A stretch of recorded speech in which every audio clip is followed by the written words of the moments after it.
Hey, I'm Milo.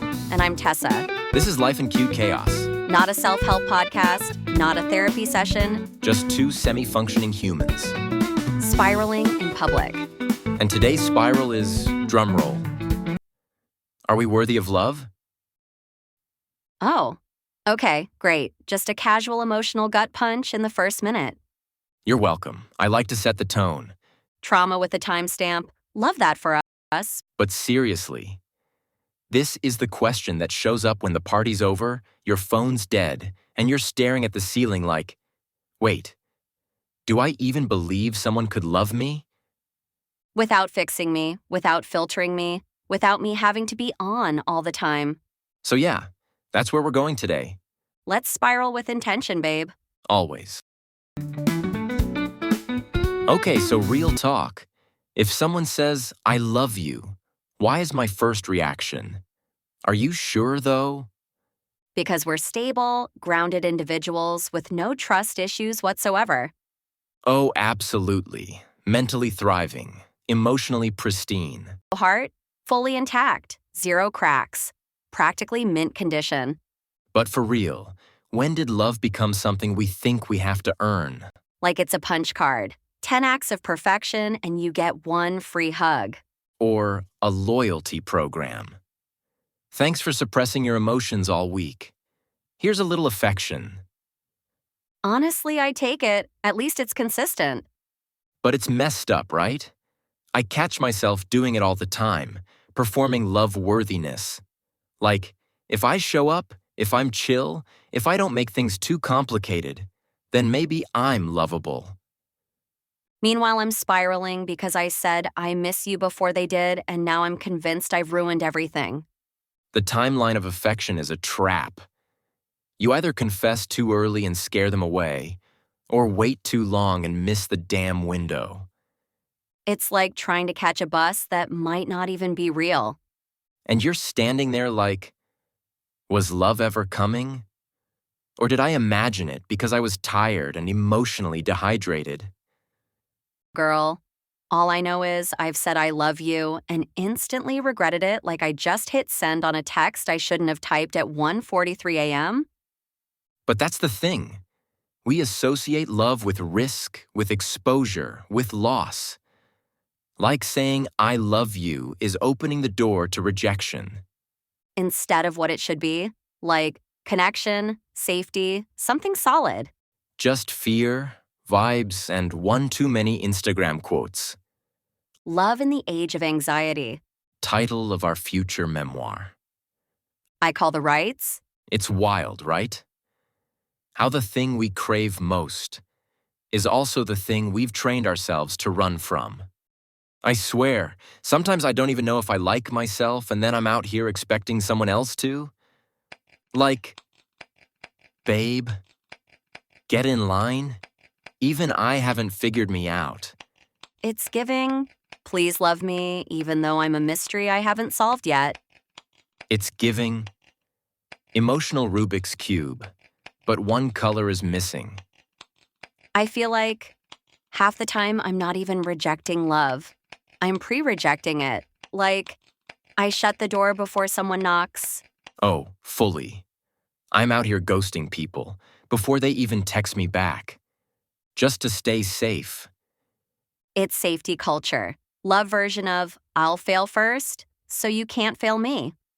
A plus in self-sabotage. Graduated with honors. Wore a little cap that said, don't get too close. No, but like, where does that even start? Like, who planted the idea that we're not inherently lovable unless we perform?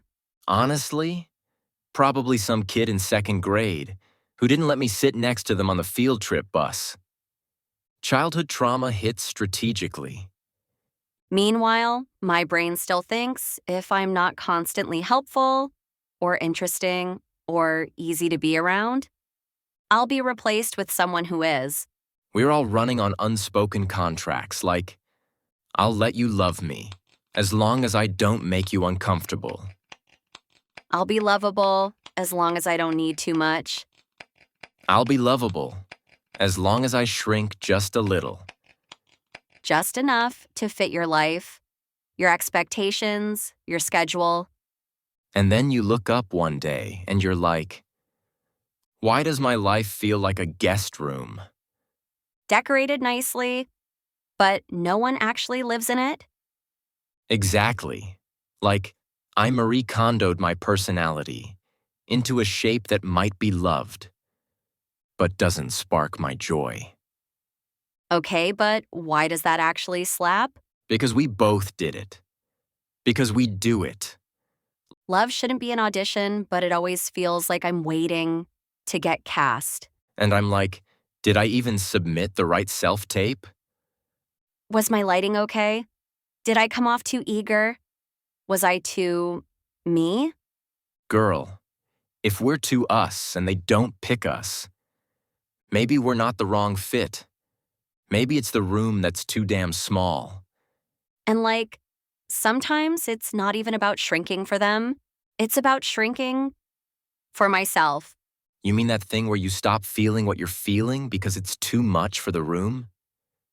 Like, I'll catch myself going, don't say that. It'll make things weird. Don't be upset. They'll think you're dramatic.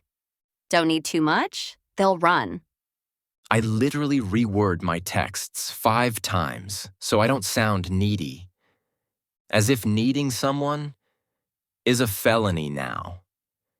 As if being soft is a threat. I once deleted a whole message that said, I miss you, because I thought it would give off the wrong vibe. Wrong vibe meaning you're human. Wrong vibe meaning you remembered I have feelings. And the worst part, when you do shrink, when you do hold it all in, they don't even notice. Yup, they just go, you're so chill. And you're like, no babe, I'm just dissociating. In style. Like, thanks, this emotional suppression brought to you by generational trauma and iced coffee. Shout out to caffeine and coping mechanisms. Love that for us. And then we wonder why we think love has to be earned. It's because we're scared our real selves won't make the cut. And when someone does try to love us, we're too busy holding our breath to even receive it. Exactly. Love walks in, and we're already halfway out the door. Smiling, waving, holding back a panic attack. Okay, story time. There was this guy, let's call him Evan, because that was his name. Already off to a good start. So Evan was sweet. Like, actually sweet. Not love bomb then ghost sweet. He texted first. He remembered things I said. He asked how my day was, consistently. That's dangerous behavior. Right? I was like, what's your angle? Where's the plot twist? MLM, married with kids? Just genuinely nice. And that scared the hell out of me. Of course it did. I was waiting for the shoe to drop, so hard, I didn't notice I was the one holding it. Oof, that was actually poetic and terrifying. Thank you. Trauma core. But make it literature.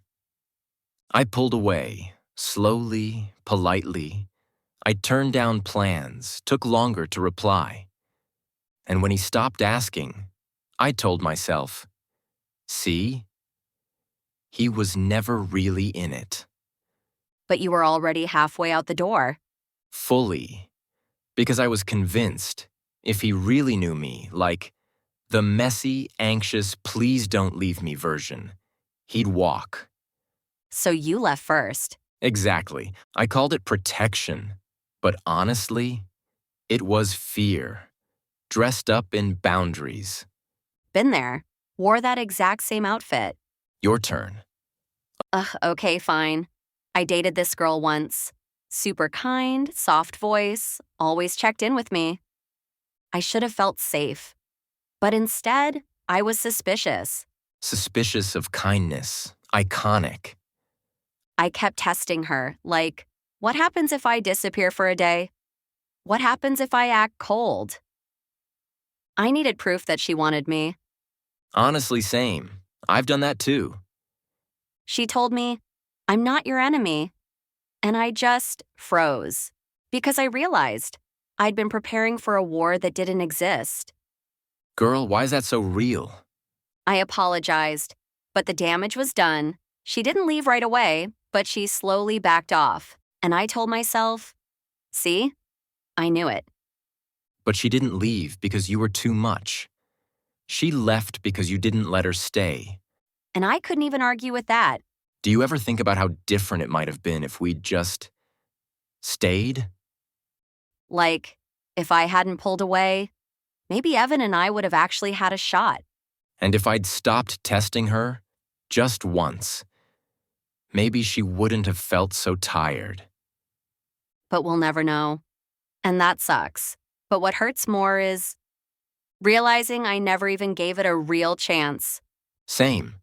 I kept waiting for proof that I was safe, and never once considered that being present was the proof.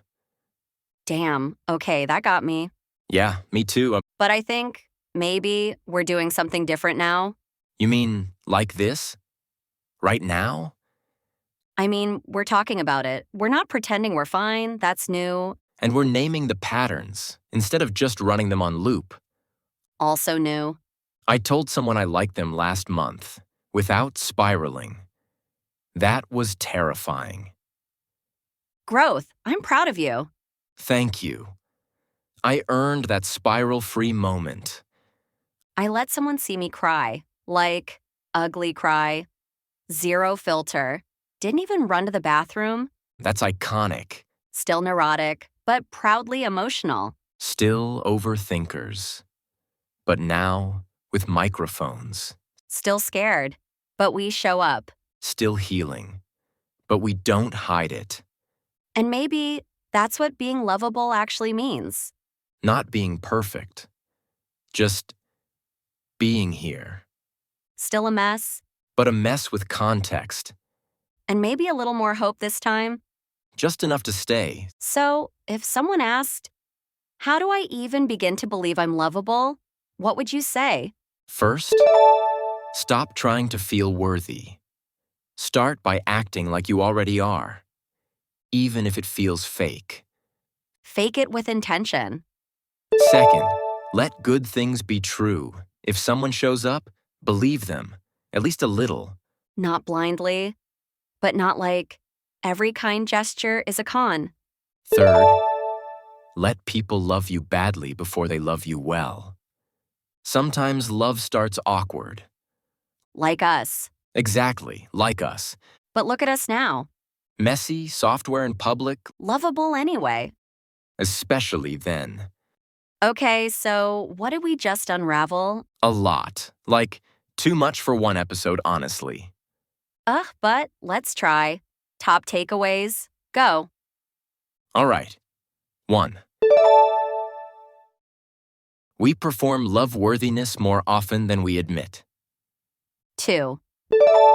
We shrink ourselves to fit into love instead of expanding love to fit us. 3. Sometimes we leave before anyone gets the chance to stay. 4. Testing people isn't connection. It's fear wearing a smart disguise. 5. Real safety might actually come from being there, not just waiting to feel ready. And 6. We are lovable, even when we're scared. Especially when we're scared. Especially then. Okay, philosopher. Look at us. Accidentally learning things. Honestly, what hit me hardest was you saying you ghosted someone before they texted back. Don't judge me. Ugh, I'm not. I relate. I do that. It made me realize how often I pre-reject affection. Same. And you testing that girl, ugh, that one punched me. Yeah, I hated saying it out loud. But you did. We both did. Which kind of proves the point, right? That we're doing something different now. Because we're not just saying, love me. We're saying, here's what makes it hard. And here's why I'm still trying. So, full circle moment. Always. Are we worthy of love? We are. Even if we have to relearn it every damn day. All right, we're gonna leave it there for today. If something stuck with you, cool. If not, that's cool too. You can always come back later. Or not. No pressure. This is Life in Cute Chaos. I'm Tessa. And I'm Milo. See you next time.